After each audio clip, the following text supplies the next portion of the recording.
You know, we can point out certain connections. I mean, one, for example, is Larry Silverstein, that everyone says, you know, oh, well, he clearly knew what was going to happen because of the financial dealings and the 99-year lease and all of that stuff. But all I can say to that is he might have known. Yeah. I don't... It's interesting. It's interesting. I suspect he probably did know something. Doesn't tell us what happened, though. But it doesn't tell us what happened. It doesn't tell us, you know, who he knew. Do you think he's going to tell us? You know, do you think he's going to tell us what he knew and who told him? Yeah, okay. Sit down with Larry. All right. If they make a video and Larry Silverstein sits there and says, "All right, we're off the record. This is 100%. This is Larry one-on-one. I'll give you the real scoop." You know it's going to be bullshit. Just to let everybody know, you know it's going to be crap that he's saying.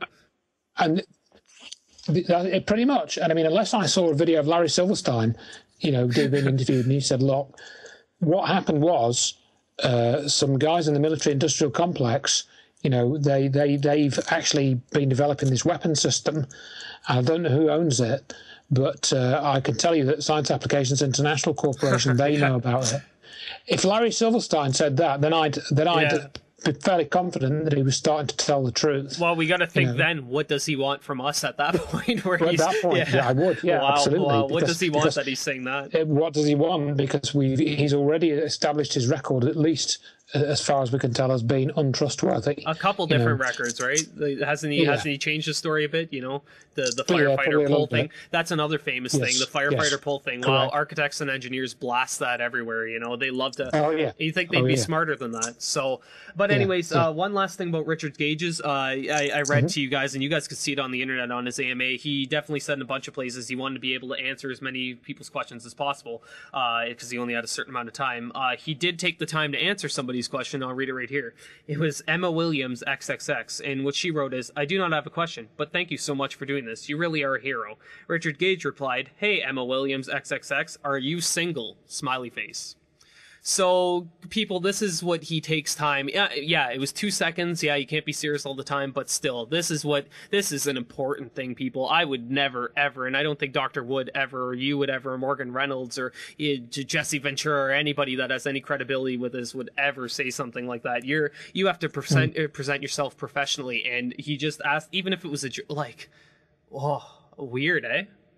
It is. I mean, it's slightly creepy when you see that sort of response in that context. Yep.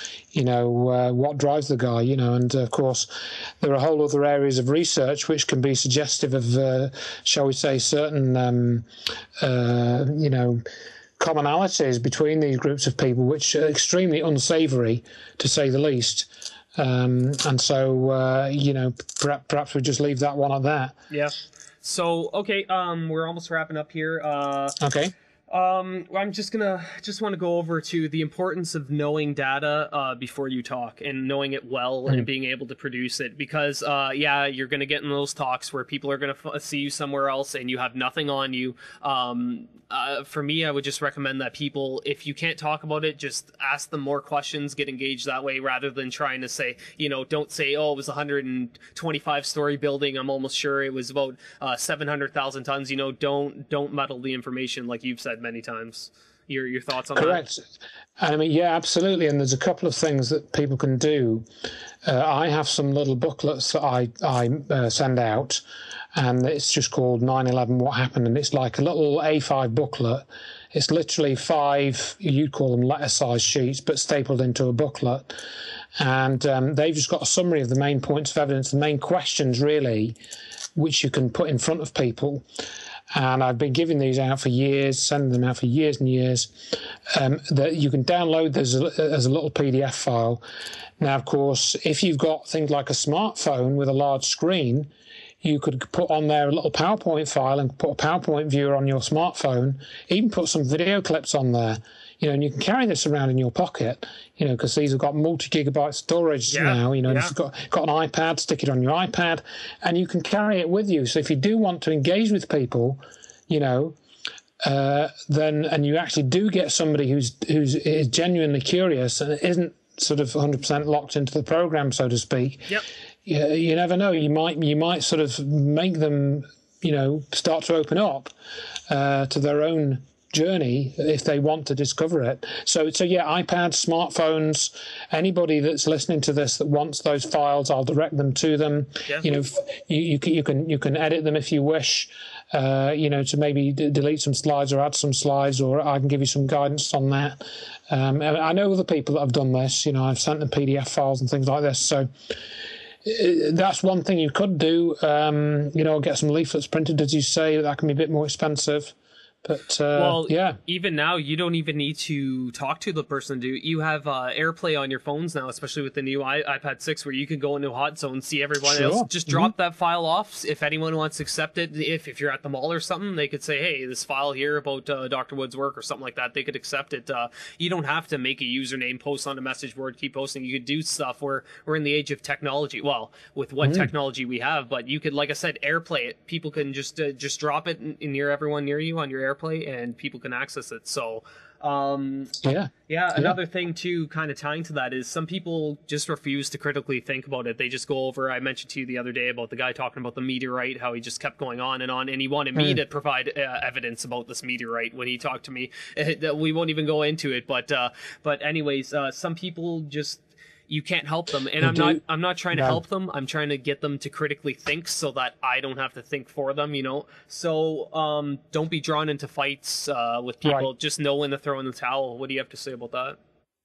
Yeah, absolutely. And if you feel too much resistance, I mean, this is something of a personal thing as well, because you know, it depends on your own character and what drives you. You know, I'm pretty much a sort of a generally sort of fairly quiet sort of person. I don't like to offend people. I don't like to be confrontational. I tend to mind my own business a lot. So if I'm trying to present something to people and there's resistance, then I generally just don't proceed with it. I'll try, you know, up to a certain point. But then, you know, if you're just going to create confrontation, then they're not going to listen to you, and you're just probably going to make it worse for yourself later. So you could try and see, you know, if you think, try and assess the situation as it's developing and see if you think there might be an opening another day, if you've caught somebody at a bad time or what have you, you know. Don't bombard them. Don't bombard the people, yeah. No, I mean, you know, again, if you know somebody's really intelligent, they're very knowledge-oriented, maybe they'll react better. But, you know, I mean, I had this thing the other night where it wasn't specifically 9/11 related, but I'd read their webpage as somebody I'd not spoken to before, and they were talking about something, a scientific bit of sort of research they'd done, and I wrote to them with some additional information which I thought probably they would find useful, and I just got this really rude message back from them, you know, saying, "Oh, you don't know what you're talking about," and well, clearly I do know what I'm talking about. So I just, you know, occasionally you get these sort of very adverse reactions, so be ready for that, for this kind of absolutely adverse reaction. And you know, and the people that half-ass the information, like there was a few people on this AMA, and you've probably experienced it before, where people will just kind of, they'll beat around the bush. They'll say, "Oh, what do you think about Dr. Wood's hypothesis or Dr. Wood's theory or something?" And I have reason to believe that some of those people actually know all about it and they're supporters, but they don't want to like have their name associated. I had one moderator after that AMA reply to me, and and he was kind of just saying, "Wow, he said, thank you for asking the questions. You had more courage than me. I wasn't. I couldn't do it," and he's like, "I'm already getting flack for just mentioning her once," you know. To those people, I just have to say, I have to be kind of blunt. Don't be cowards. Being cowardly is not going to get you anywhere. If you have the information, it's your duty to share it to everybody. If you be a coward, then how do you expect things to change if you're just hiding from it? If you're not willing to talk about it, how do you live like that? You know, say you're gonna have to say something will really change with your life after.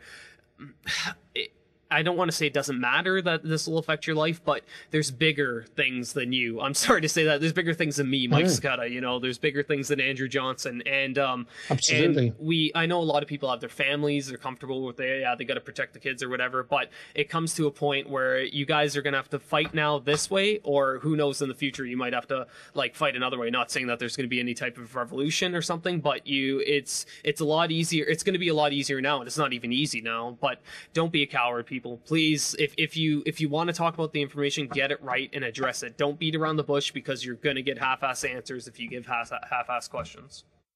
I think that works in two ways as well, because you can be courageous in approaching other people and dealing, but I think you have to have an internal courage as well, because when you realise what's actually happened and what's at stake, it is kind of fairly massive, and it can take several months to actually come to terms with it internally, and then how you decide to proceed from that point is up to you, basically.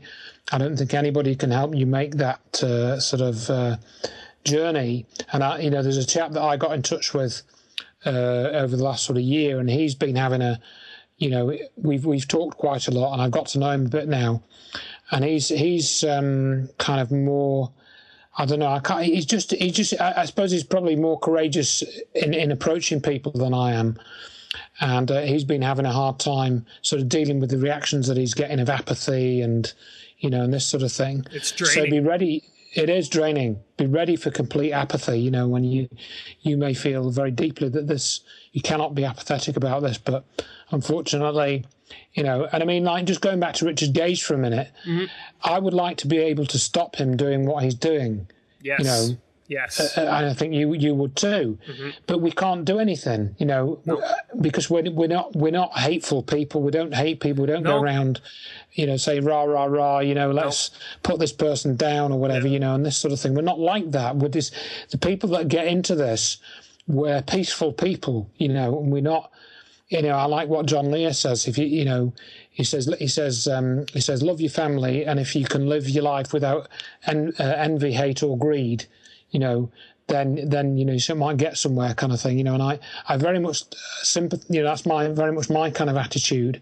If you can get rid of the envy, hate, and greed, but Richard Gage is going to carry on doing what he's doing. He's been doing it for 7 years. He's not going to stop doing it. It's ramping up now. It's getting larger absolutely. Now. The TV ads are coming out. They got the spot on TV. It's whenever something happens and gets in gear like this, that something is coming of it. You know that it's being pushed in that direction for a reason. We could expect to hear a lot from architects and 9/11 engineers, simply because people know the original story is bullshit, and we're on a new war now, right? We're on the war with ISIS. So the old war, it's all right to examine the old war. Yeah.